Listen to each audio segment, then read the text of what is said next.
Hello, lovely people. I am so excited today. I have lined up an absolute treat for you. Kara Loewentheil is on the podcast, and she is a feminist coach, but more than that, I think one of the pioneers in feminist coaching. She's definitely a role model of mine and also a former client, as I was lucky enough to work with her one-on-one, which don't email and ask if I do that. I don't. Very rare occasions, like a DM from Kara. And also actually want me to do some workshops for your team as well. I coach someone on your team, which we can chat a bit about as well. So welcome. Hi. Thank you. I'm going to actually require everyone to refer to me as an absolute treat from now on. I'm going to tell my partner that's how I'd like to be addressed. I think so. Yeah. Amazing. So I thought we'd kick off actually maybe and speak with some of the themes that we both see and experience around time and women before we delve into like our experience together. And so I'd love to start by asking you, obviously my listeners know what I speak about all the time, but what do you think are, in fact, I even remember you created a post on Facebook that was like, what are some of the things that people try and tell women how to do? And I commented time, and then you broke it down like, yes, but how to spend their work time, how to spend their mornings, how to, show up in a relationship, how to show up in relationships with siblings and kids and parents and all of this stuff. And so I think that's really interesting as well. It's like an area of our lives, whereas women, other people have a lot of opinions about how we should be spending it.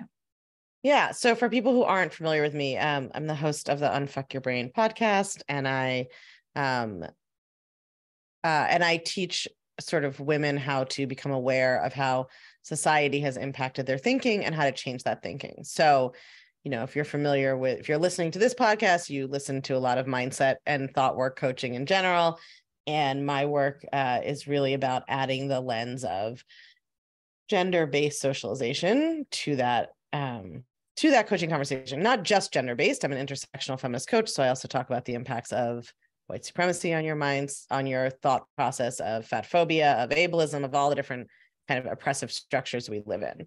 And so I think, when it comes to time, there's certain areas where I think women are getting most of the socialization, and then there's some areas where I think we're getting everybody's getting some bad capitalist socialization, and then women and other marginalized people are getting specific additional, it's like scoops, like it's another scoop of ice cream, but it's not ice cream because it's not delicious, like another scoop of terribleness on top of that. So, we're all getting socialized around how we should be spending our time, and sort of the morality, the moral value that's associated and kind of layered on different ways of spending your time and what you're supposed to be doing with your time. And then women are getting socialized particularly hard around this. And I think that's because one of the kind of core principles of what I teach is that women are socialized to believe that their value lies essentially in being of service to other people. And it's a utilitarian value.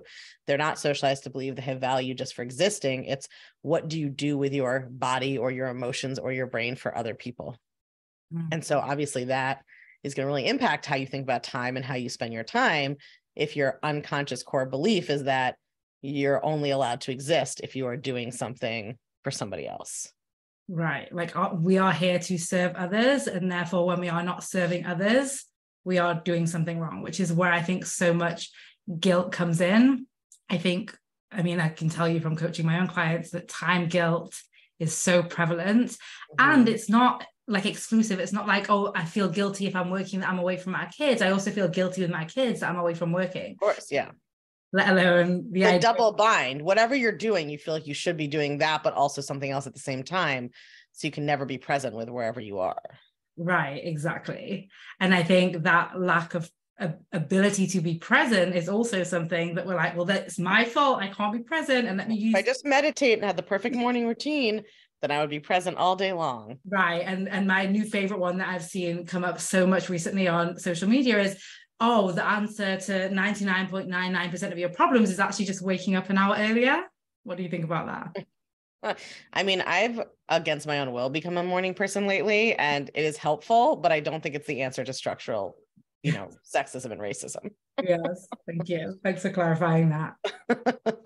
I also think one of the fundamental issues around time for women and marginalized people is we were just never considered when the existing time culture was created. We weren't considered when the existing structures around how we work were created. We weren't like, there's just zero consideration for us in that arena. And as women are, the largest growth area in terms of the workforce, how we've been taught to do that is to like push forward and be willing to work twice as hard as anyone else. And that's why we're so experiencing burnout. Bless you. And obviously the response of that, I think the burnout is not just a result of working longer and harder and pushing ourselves and the stress, but really working in a way that's not at all in tune with how we should work. Like we're disconnected from ourselves. Yeah. I mean, the sort of 9 to 5, like white collar worker, workday was designed for a heterosexual man who was married and had a wife at home who was taking care of everything else in his life. Mm-hmm. So to try to do that and then do everything else in your life as well, it's not how it was designed. I mean, I think in, the history of how work has been, the way that time and work were designed across genders for blue collar workers and like in the factories of the Industrial Revolution was also not compatible. I mean, people used to like live in dormitories and go to the factory 12 hours a day and go home, which we're not trying to emulate that. But even there, right, it was not designed for what we're all trying to do, which is like somehow work an 8 to 10 hour day and also run our own household and take care of kids and have hobbies and have friends and have a million other things. So, I mean, I think, the problem with, for me, it's very hard to talk about the problems with time without talking about capitalism and, right, the sort of late stage capitalism that we're in. And that also is complicated by the fact that most people are, who haven't studied anything about this conflate things. So when we talk about capitalism here, we're not talking about like barter or basic commerce, which, every society has had since the beginning of time, because you have too many eggs and I don't have a blanket and like we need to trade, right? And even having currency, it's not just barter, having a basic currency, that is sort of commerce. That's not the same as capitalism, which is about, sort of scale and exploitation of labor. And so capitalism is inherently like ever expanding. There's no, like a barter system or even a basic commerce system can just stay the way it is and just exist in perpetuity. It doesn't really have to get bigger or smaller or change. But capitalism, the way it's designed, is that you always have to keep growing and maximizing profits. And so there's more and more pressure on time and resources. And I think, we are all caught up in that. And then in America in particular, and it's interesting because you and I have different kind of, backgrounds, but in America, I think it's very hooked up with kind of the Puritan origins of a lot of our culture and our social discourse, which is that, working is virtuous and laziness is sin and idleness. The devil finds work for idle hands, like all of this. And I grew up Jewish, so I was like a little exempted from this, but not that the Jewish immigrant mentality in, New York is not chill either. Like there's a lot of hard work pressure there too. But I think I've now made like 17 points in this comment, but I think that one of the things that I find most powerful about coaching around these issues is that people have never questioned the idea that like being lazy, that lazy exists and is bad, or that being productive is not inherently good. Like people don't even see that level of moralism that's baked in. Yes, I actually spoke about this once somewhere about how the definition of lazy actually means choosing not to do something. So why is that bad? Like it's just right. Not do something. And also whenever you do one thing, you're choosing not to do another thing. So 100%. I think people's definition of lazy is rest. It's just like, if I am not actively doing a thing and resting doesn't count, then I'm being lazy. And everybody will say they believe it's important to rest, but then just in any specific instance of it, they are uncomfortable doing it. Yeah. It's just like people are always like, yeah, I'm willing to feel all my negative emotions. And then with any specific emotion you're coaching them, they're like, no, I don't want to feel this one. I meant theoretically, I'd be willing to feel some other negative emotion. So we're all like, yeah, theoretically, I think rest is important, like for other people. And at some point I should rest, but I certainly can't rest now because I have too much to do and it would be lazy and it's not productive, 100. So like that kind of, there's a meme going around right now that's like, it's so so wonderful to be here relaxing. Also me, I wonder if I could relax more productively. And like, that's funny because we all had that thought. Yes, it's a huge thing. And it's funny because I remember my mum was saying, like a few weeks ago, she said, I said, how was your day? And she goes, it's good. I got a lot done. Of course. Yes. Right. And it's like just thinking versus, oh, I had a bad day. I didn't get anything done. Yes. My partner's like that. I mean, I spend so much time with coaches that like, then you start spending a lot of time with somebody who comes to you. Now he's been coached, but it comes to you fresh. And it was like, yeah, I feel really guilty. I like didn't get enough done today. And I was like, oh my God, I forgot that that's a way people are running their lives. Like, we got to talk about this, right? Yeah. And even, I mean, the idea that's come up recently in my coaching community is this like guilt around doing nothing. And one of the things we've been speaking about is like, it's literally impossible to do nothing. Even as you sit still, lie still, eyes shut, like your body is literally working to keep you alive. I just think the guilt is such a fascinating thing. Like feeling unproductive. I'm like, okay, you didn't produce something, you feel unproductive. Fine. Guilt is like, by not doing a work task, I have morally sinned. Like that's what guilt is. I have committed a moral wrong. I have done something that is immoral by not doing this work task. Like, it's like, you didn't send an email, Janet. It's not, you didn't murder someone. Like, and I'm not making light of that concern. We all have that thought process, but it's just interesting to break it down. Like really ask yourself, like, what does that mean? I'm saying that like not finishing that report by Thursday at 8 and doing it Friday at noon instead was immoral of me. Like I violated a moral precept. What? You know, the 10 Commandments, I mean, I'm not particularly religious. It's not like the 10 Commandments are the be all end all, but one of the 10 Commandments wasn't like, you must finish your work projects on time. Like, why is that? It's like, don't kill, don't steal. Don't not respond to email. Don't kill, don't steal, and don't ever have a day you take a nap. Like these are not on the same level. Yes, absolutely. And one of the things that I think is we've been programmed to think to be producers or consumers, and when we're not either of those things. Because, for example, I think it's, fine society in terms of our society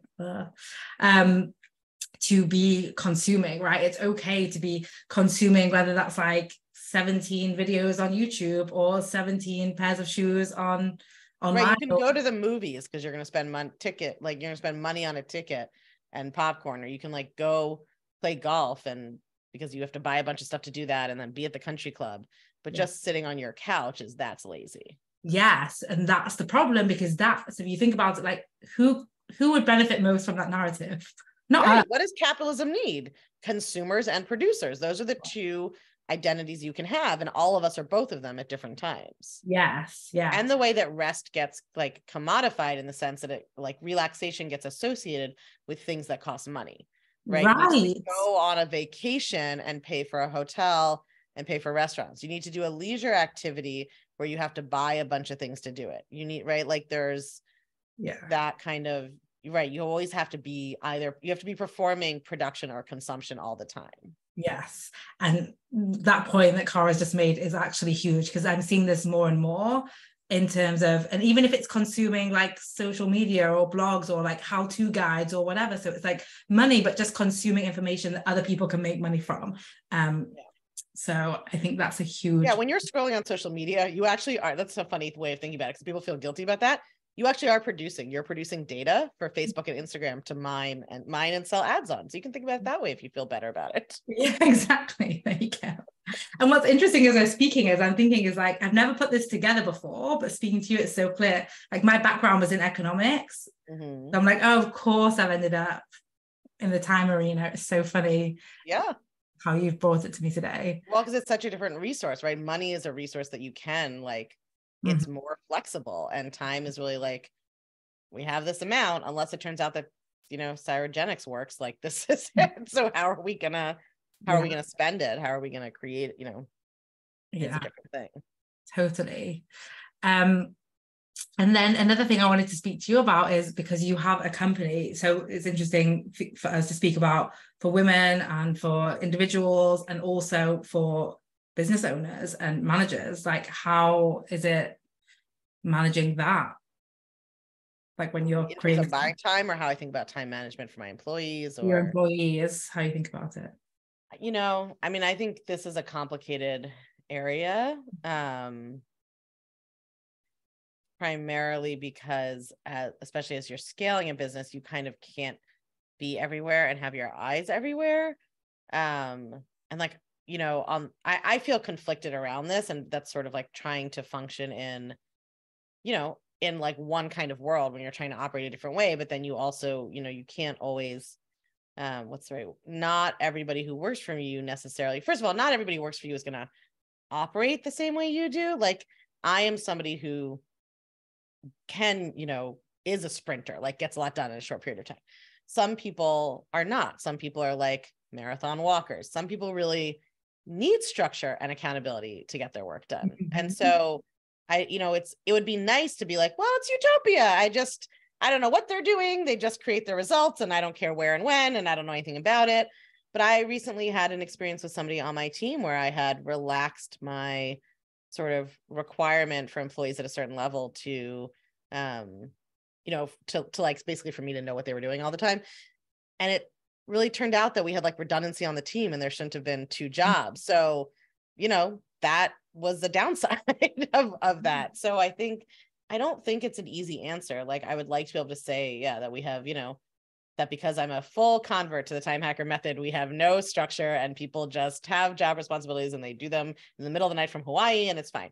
But also, you know, you're also in a business, like when people are on a team, they have to be able to communicate with each other at certain times. And they have to, you know, like we had a great application for a job recently from somebody who lived in New Zealand. And I just was like, you're not going to be awake when the rest of the team is awake. And like, there might be some, yeah, if you were just a graphic designer who just sent things in, got feedback, like maybe that would work. But for this position on the team, you need to be able to come to meetings. So this is just not, you know, you run into, I think, more complicated areas. But I think for me, the thing I find the most helpful is really when it comes to like looking at what my employees are doing and coaching them and being able to be like, okay, why is this taking so much time? You must have some thoughts happening. Like, let's talk about what are your thoughts here, right? Like, why is it 6 hours for this half-hour task? It's not because you're lazy or stupid. Like, it's because you have some thought about how you're doing it or what you're supposed to do or how long it's supposed to take. And so I think all of that coaching as an employer is really important. Yeah. So you do have to clean up your own stuff, but I think you also have to be realistic about different jobs are going to operate different ways and like different, you know, I mean, you and I have talked about the example of like, I don't know, if you're like a bus driver, it's like, well, you can't, like, you really got to drive that route. The kids got to be picked up from school at a certain time and dropped off. So we can't just be like, drive as fast as you can and do the route as short as you can and have more time off. Like you have to be kind of realistic about what different jobs, how the time has to work for different jobs and what different employee work styles need. And, you know, I think so much of business advice is just people are like, I don't want to have to use my discernment and like figure out a bunch of different things. I just want one rule to apply. And there generally isn't one. Yeah. And I think you're exactly right. I think sometimes the issue is companies looking to solve the like time issues that arise, like bring in a trainer who teaches like time boxing, and that doesn't work for everyone. And it's not a one size fits all. It really is about deciding as the manager, as the head, like what the priorities are for the different roles and communicating that as you're recruiting. It's very hard as an entrepreneur because usually if you have created the company, you have a very different work style than the kind of people who want to work in a company. 100%. Like you did this to yourself because you didn't want to work in a company. And then you're hiring people who do want to work in a company. So you have like a very different set, you know, it's not a one size fits all, and like learning how to think in those two different ways is challenging. Yeah. And also I was speaking to a CEO recently, and he was saying like he thinks a lot of his success is one of the things we talk about in time hacking is like showing up with fear and like, and you know, not looking to like feel amazing about everything all the time.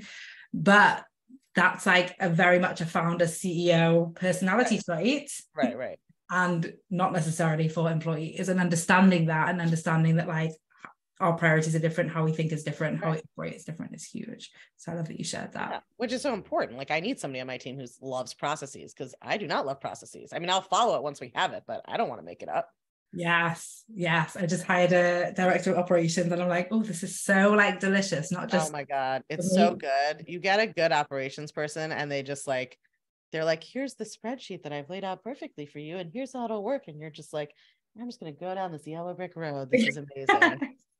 Yes. And I think it's hard actually, because I know a lot of people listening to this probably are also solopreneurs or coaches or whatever. And I think it's also hard when you're building the business as a one person, or maybe even supported by a VA. It's really hard because there are so many things you are doing that are not in your skill set.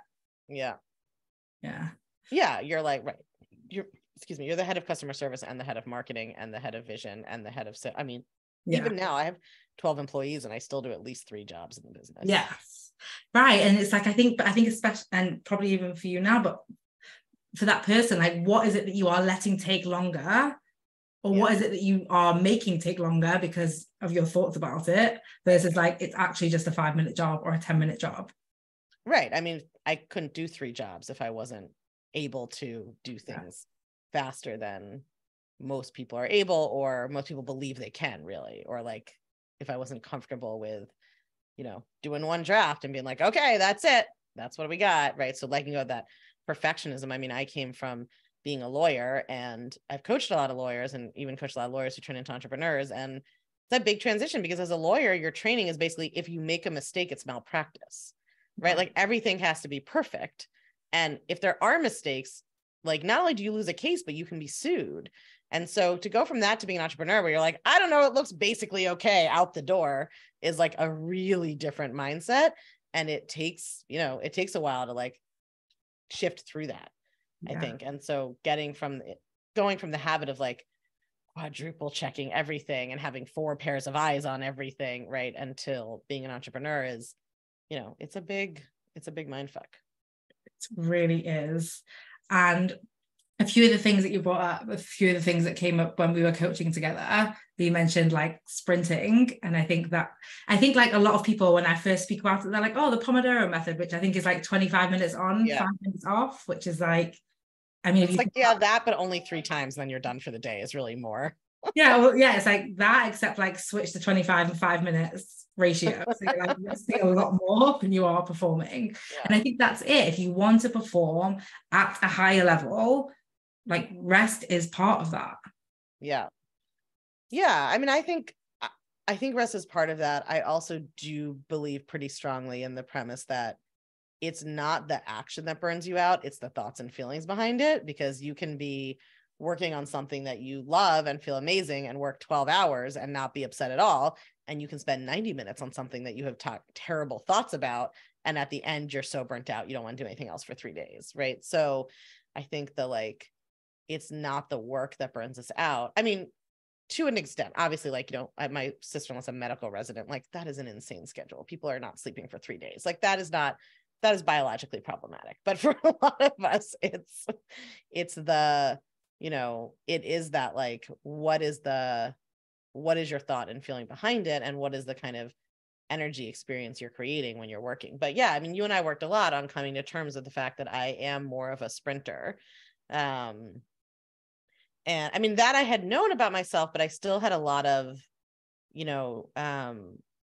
because I think our productivity and worth are so tied up together, I think my real problem was not that I wasn't willing to admit I was a sprinter, but that I had a lot of thoughts about how I needed to be working the exact same number of hours as my employees, which is also hilarious because there are weeks that I work way more than them. And then there's weeks I work way less than, they generally don't work on the weekends. I often work on the weekends. Like, and sometimes that's because I'm working 7 days in a row for that week, or sometimes it's because I took Wednesday off or whatever. But I think that for me was like, especially coming from like a social justice background, I think that was challenging for me. And the work we did on that helped a lot. And then going through this, I've been going through the entrepreneurial organization process, EOS, which is like just a certain way of running your business. But like doing our kind of org chart the way that they suggest it, which really lets you see what each role is responsible for, and being like, oh, I'm actually the CEO. I'm also the director of sales and marketing. I'm also the copywriter, weirdly still. And I'm also like doing the kind of strategic vision for my main program still, like, and some of this work I'm now hiring to fill, but sort of seeing all that and being like, okay, so maybe my thoughts that I'm lazy are not accurate. Like that might be wrong. But it took like 10 years to work on that sort of laziness programming. Yeah. I think it's such a like deconditioning and deep learning, and it still shows up for me even this week. I had some sad news, and I was like, okay, well, it's Monday, my friend's visiting, so I'm going to be with her, and then I work Tuesday, Wednesday, Thursday, and then so I'll deal with it Friday, and then by Thursday at like 5 p.m. I was on with my coach, and I was just like, my brain is frazzled, my body is fried, like I just like I'm obviously going to close my whole business, like I can't do this. That's whenever you go straight to like, well, that was a good run, time to wrap it up, you're like, oh, I might not be thinking clearly right now. Right. It's and I share that with everyone listening, because I do think sometimes like our perfectionist brain sneaks in and is like, and then I will get to a place where I never confront this like laziness method versus, or this fear of like taking time off, or this idea that like work is more important than I am. And it's like, it's going to creep in different ways, and your brain is going to very cleverly justify it. And sometimes you won't realize till right at the end, like me this week. And that's also okay. Like, we don't have to get to this place of like, I'm always on it, I'm always clear, I'm always resting when I say socialization. You can't like, always like, you can't get rid of all your socialization. That also teaches you not to pee in the street. Like, we're going to keep a lot of what society has taught us. We're just trying to undo the most obvious damaging ones. So you say, I think it's also like, yeah, listen, you can if you want. I live in New York. I see people pee in the street all the time. But, in general, it seems like communicable diseases went down when we stopped using the street as a toilet. So I think that's a good thing. Yeah. I think it's also like learning to work with I hate being this person, but I have to say that I started, that I've like always, don't have any kind of diagnosis and don't self-diagnose myself, but it's always been clear to me I've got like some kind of inconsistent dopamine regulation happening. And I hate so much that this works so well, taking cold showers in the morning. And I like actually have really noticed, I'm not a whole different person, but like the amount of times that I like need to sit down and do something and my brain just goes, peace out, I'm out, you figure this out, I don't know, I'm on vacation, never mind, has really gone down. And so I think, part of what, I think the way this relates is like, A, like obviously not everything is thought work, but also B, the way that the sort of toxic productivity capitalism programming impacts us is that it takes one specific type of, I have actually met like one person in my life who could just go into office at 9, start type away straight till 5, and then go home. It was like a guy that I was a fellow with at the Center for Reproductive Rights like 15 years ago. If he's listening to this, he'll recognize himself. I'm like, that's the only person I've ever met who could do that. But like most of our beliefs about what we should be able to do are based on that, which most people, and especially if you're an entrepreneur, that's probably not you. Mm-hmm. That's probably not how your brain works, or you wouldn't be attracted to this kind of job and lifestyle. So I think that like, we do have different types of brains. Our brains work different ways. And, some of it is mindset work. Some of it may be other techniques or other tools you need, but all of that is easier if you are not believing like, well, this is the way it's supposed to be. And I'm over here and my goal is to get closer to the way I'm supposed to be. Yeah. Right. It's like you have this default idea and then you're trying to get to be like that, as opposed to, well, what if there's like 10,000 ways to be and do this? Yeah. Where am I in the big scatter graph of how people handle their time and their work? Yes, absolutely. One of the things that often when people first join Time Hackers, they say is like, I'm here to like make my perfect plan and follow it. Like, where's the video on the plan? And I'm like, welcome to where we don't teach planning. And they're like, what? Like the freak out. It's like, right. They think like, they finally got the plan. Yeah. Yeah. They're like, this is going to be the plan. You're going to tell me how to live. And I'm like, or how to work, or how to operate, or how to use my time. I'm like, that's not what we do here. Yeah. Yeah. Has that ever worked for you before? And I think that's it. But it's like diets, right? People always want the diet that's finally going to work, just like they always want the planning or the time management system that's finally going to force their like human organic matter to be a robot. 100%. I always speak about the time industry following the diet industry. Yeah. Like 10,000 plans and none of them work. They just get like they work for like a day and then they're unsustainable, and then you jump to the next one and the next one, and you end up in more chaos, in getting less done, further away from feeling worse about yourself, blaming yourself for the failure, and then like, let me just try the 45th one, maybe that'll work. Right. And it's like, this one's definitely going to work. This one's the one. And Yeah. then, oh, well, there's something wrong with me. And then I'm going to retreat and hide away and just shame myself and maybe not go for my goals and go for what I want, because clearly I'm the problem, because this person said that like following this 3-step morning or 13. If I just get the little tomato timer, I'm just everything will be fine. Right. This is like, I think about a big thing that I've been speaking about recently is, as I'm doing more of like the B2B coaching, is time tracking, right? And this idea that like time tracking is the answer to remote work. And it's a tool, but also it's not a tool. Like if your people are regularly time tracking, that is time they are spending not doing the work. And what do you do with that plan? Do you use it to berate them? Like, it's kind of like the stick method of like, we're watching you, so you better not fuck up. And then what people end up doing is lying in it, misusing it, getting to the end of the day and you're like, oh shit, I can't even remember what I did. And just like it promotes disloyalty and essentially like a lying culture versus like, hey, and it sounds like you do this, of course, but hey, like there's a reason you're not getting things done. Let's solve for that. Right. So, we do use the sort of Monday hour, 1 hour done sort of tech, like, which to me, the big value of planning on a calendar, what you're going to do when, is just information. Like, a lot of people just don't have any kind of system. Yeah. Like, I watch people where it's just like, what are you doing? And they're like, I don't know. I did write a to-do list yesterday, but I don't know where I left it. And then I think, well, my email has 37,000 emails in there, literally. So I guess I'll look at my email and see what I'm supposed to be doing. Like, just is just like total chaos, right? Yeah.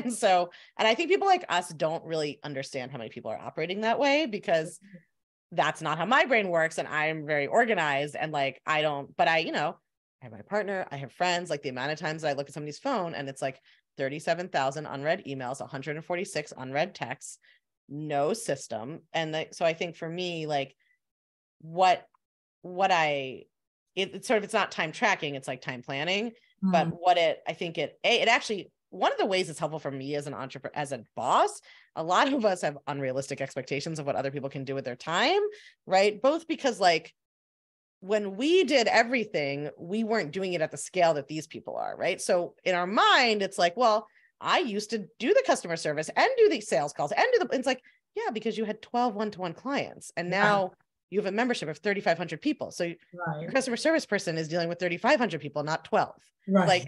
Like, for me, it's actually been, I think people think of it as like, well, it's for like, it's for your benefit and looking at your employees, but it actually is very beneficial to them, because I can see like, oh, these people are doing a full-time job. This is what they're doing all the time. Like, as you grow, you have less insight into what's happening on the ground. And I do think a lot of the conflict that I see entrepreneurs having with their employees when we're at this stage of like, you have 3, 5, 10, maybe 20 employees, is like not knowing what they're doing really day to day, and then thinking that they should be able to do more and not being realistic. And, this way, like when my team comes back to me and it's like, well, you want this thing, but it's not realistic. They can be like, look, like, this is what's on the this is what we're doing. This is what's on the calendar. So where do you want us to do it? Whereas before it was like, they say they can't do it. And I'm like, I'm sure you have time. You can find some time. Right. And it's going to take a little while. I just put it in a crack somewhere. Like, because as an entrepreneur, that's how we are. We're like, okay, well, I'll just do it on Saturday, or I'll just squeeze this in, or I'll just, So I think like any system, it's like, what are the thoughts driving it? Right. Like any action.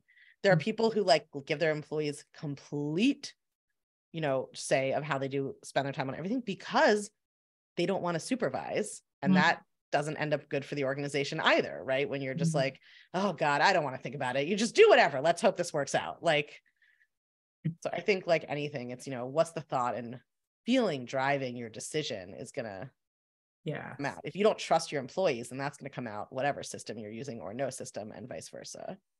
Yeah, I think that's it completely. It's like, is there trust driving it? It's like any relationship, right? What's driving that relationship? And what's driving the decisions that you make behind it? Right. Like if you're texting your partner, when are you home? Because you're excited to see them and they know that's why, it comes across and it has a very different result than if you're tracking their movements because you don't trust them and they know that's why you're texting them. Right. That's a great example. Also, one of the things that you spoke about just now was emails, and I do want to speak about it because I know that you also operate on a very low inboxes. I literally, all of my inboxes are clean, but I was a 10,000 email person. And I'll be honest, I do still have a spam account for when I like sign up for things that like I don't really want to hear from. And they just go straight there. That's part of it. But I even clean that one out. I understand I'm not normal, but it's just really. And have you always been like that, or that's like a skill you developed?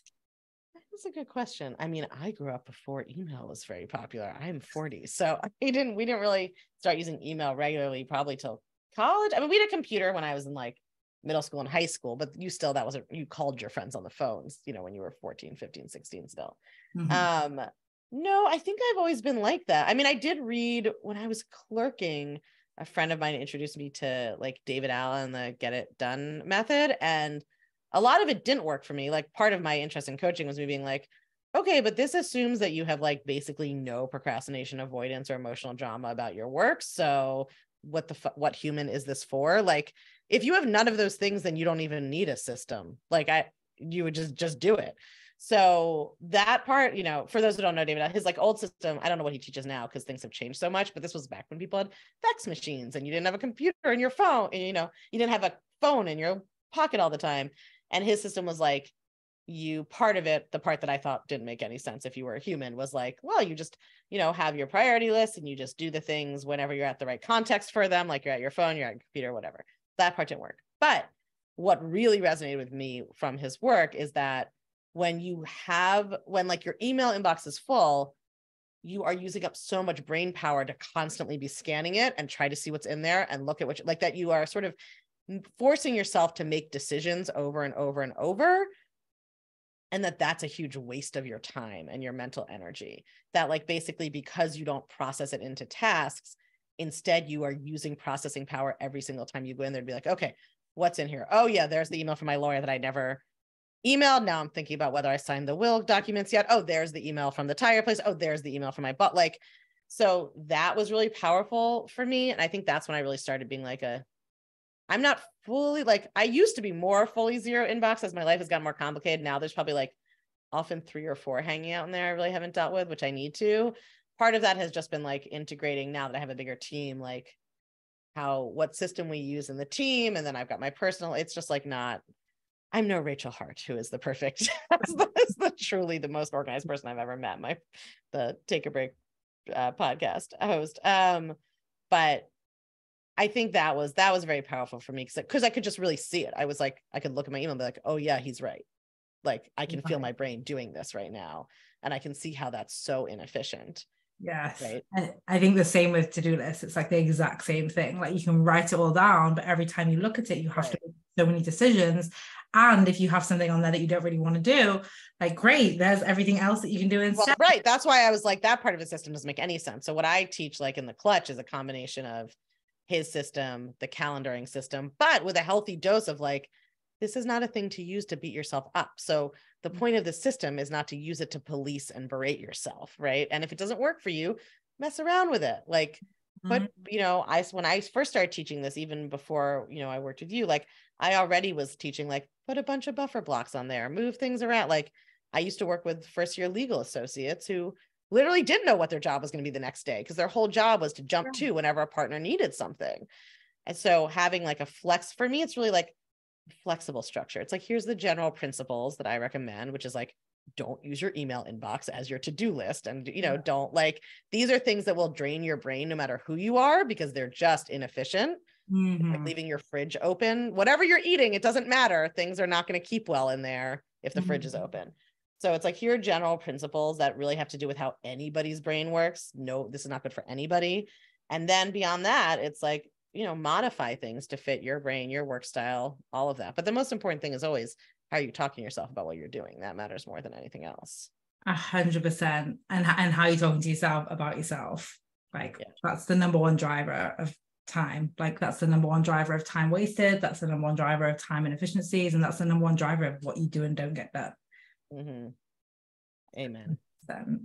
Yeah, it's funny as I'm listening to like what you teach and what I teach is, it's kind of like mine's like the top down and yours sounds like the bottom up. That's how I approach coaching though, because I really teach like, I mean, I have always found that like for coaching, at least the way that I coach, everybody, I mean, if we coach from the top down, it's like nobody feels worthy. Like, I know, like it's sort of like people come in, they're like, I have low self-esteem. And I'm like, okay, I can't, what did you do yesterday? Like we gotta, because if you're experienced at coaching, you can start with bigger picture thing. You might realize, oh, I have this belief about money. I'll start shifting that. It's like big picture. But for people who are just beginning, given like a lot of people have been to talk therapy, a lot of people are on the like social media, pop psychology. There's just like, people are thinking it a lot at an abstract level that is not translating into any actual cognitive change or emotional change. And so, yeah, I am a big fan of like, in my coaching work, it's like, okay, but I understand that you hate your body and you've always hated your body and you never, blah, blah, blah, like, what did you say to yourself this morning when you got dressed? Yeah. Let's work on shifting that thought. Yeah. So yeah, I mean, I think I am it is a funny thing about me. I'm a big picture thinker, but when it comes to implementation, I'm really like start small, build up. Yeah. I work with a lot of perfectionists who are like, okay, I made my perfect plan. And I'm like, how about that thing you've been putting off for 6 months? Let's just commit to doing 4 minutes of it today. Right. Well, that's actually more similar to what I do, actually. It's more like what are the 3 things that are going to make this week a successful week? And let's start there. And that's like how you measure it, instead of like, this is how I'm going to do it. It's like, what are the outcomes you want to create? And let's just focus on that. And then it gives like the flexibility to be like, actually, I'm going to take Thursday off, or actually I've got a doctor's appointment on Wednesday and it doesn't matter that like I'm not doing something that day for it. It may depend a lot on who your clients are, but I think for my clients, because they're such perfectionists, a lot of what happens, a calendar is actually, they have the most mental breakdowns about the calendar. And it's not because the calendar's bad. It's because like they're living in complete denial about how much they can get done and when. Exactly. And like they actually need to have that come to reality moment of like, okay, so just be clear, what I'm telling myself I should do would require 72 hours in a 24-hour period. So something has to give. Like there's so much, it's sort of like people think the calendar is the answer. The calendar is like the 4% at the end when you have done all the emotional work. That is just a tool, and then you can adapt it. Do you really want to use your calendar? You want to use it somewhat, you want to move things around, whatever. I move shit around on my calendar. So it's not like I put it on I put it on to be realistic with myself about like, okay, well, you said you had these 5 priorities for the week, or 3, whatever. Yes. You have 12 meetings and 4 podcast interviews. Like, where's that going? Yes. That sort of like denial and time blindness, which can also be can be a neurodivergence issue, but also can just be kind of a perfectionist delusional issue. Absolutely. I even remember before I was even coaching around time, like a lot of things I was coaching on were about time, but I didn't know it. Like this was going to be my work in the world. But I just remember coaching someone who was like convinced that they had to get 20 things done in a day and like wouldn't let go of this idea. Random number. I know. And it was like, but what, like, how's that going for you? Because what happens is you have 20 things on Monday, you get maybe 3 things done, and then suddenly on Tuesday you've got 37 things. And then how are you counting things? Like where are you, is the task send the email, is the task draft the email, think about the email? I mean, it's so arbitrary. People get we just put our worth on like that number. I just coached somebody yesterday in my advanced certification in feminist coaching about she was like, it's okay to charge 200, but even 210 is dangerous. Like it was just like, yes. And she was like, and I think that feeling means 200 is right. And I was like, no, that feeling means that you've attached your safety psychologically arbitrarily to $200. Like, and the same thing of like, well, if I do the 20, that's how we're all looking for ways to judge and evaluate whether we're okay or not. Right. So like if I hit the number on the scale, or I do the 20 things, or I finish my to-do list, even though I made my to-do list completely delusional or whatever, then that's how I know if I'm okay today. Am I allowed to go to sleep not hating myself today, or do I have to feel bad about myself? Like we have all these metrics for kind of evaluating whether we're up to snuff on a given day. 100%. And I think you're right. It's like, I think the reason why we love numbers is because numbers are known and they're measurable, and we can measure ourselves against them. So we attach numbers, like safety, to numbers in terms of our time, in terms of our to-do list, in terms of our finances, in terms of our weight, in terms of all of these things. Like it's a known variable, and and it's way scarier to be like, it's just there's unknown things happening, which is the reality of life. I'll just fight in the void. What else do we need to tell people? What else do we need to tell people? Is there anything else that, like, even you thought about coming on here? One of the fun things, a lot. Yeah, we have covered a lot. But one of the fun things that came up actually when I was coaching you that I did want to share with people was about reading books and not having to like read them immediately. That's been a whole thing. That's been a thing for me for years. Yeah. That sort of I had this belief that like if you're gonna, I will say I still haven't read any books, but I just don't stress about it anymore. Just to be clear, people listening, I've read a lot of books in my life. My father was a rare book dealer and we didn't have a TV. So I read a lot growing up, but a lot of it was sort of, that's interesting. I hadn't made that connection, but I wonder if part of my resistance is like feeling like I was assigned a lot of books to read growing up. And so anyway, what had come up was that I remember having this at the beginning of my business where, you know, I was like so overwhelmed by how many resources were out there for how to learn to do anything. And so I would just not take in any resources basically, because I was like, it's too much and overwhelming. And then at that stage of my business, I did actually need to learn some shit. And so I came up with the rule of like, you know, you just find one thing you implement, that's fine. And then it had sort of resurfaced when I was working with you, and we talked about that same thing of like, you don't have to, reading a book doesn't mean I'm now committing to implement this entire process and do everything in the book.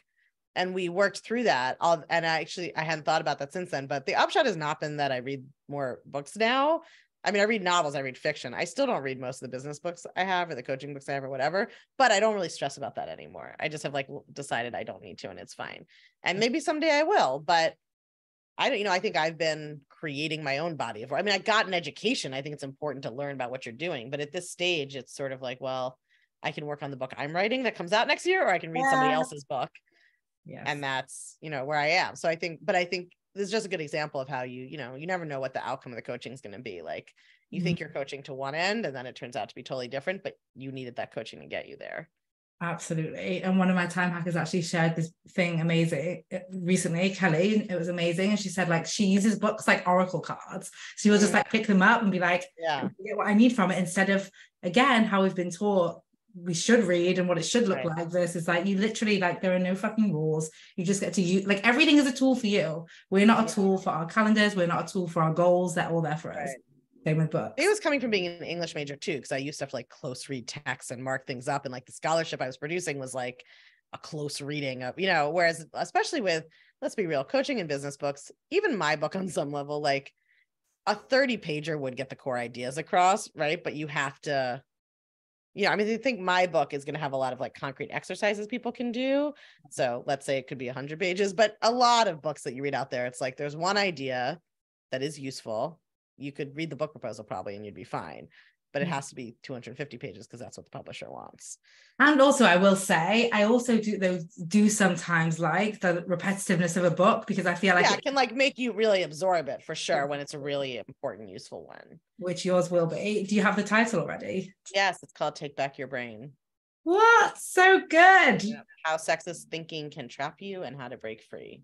Oh my God, it's going to be so good. So if you are listening to this in May 20th, after May 21st, 2024, on or after, or the week, actually, that's not true.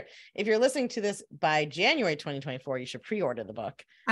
Listening to it after May 21st, you can just order the book. Perfect. And pre-ordering the book is a time hack. So there you go. Yes. It'll save you. You won't have to take my whole coaching course. It's much more condensed. Amazing.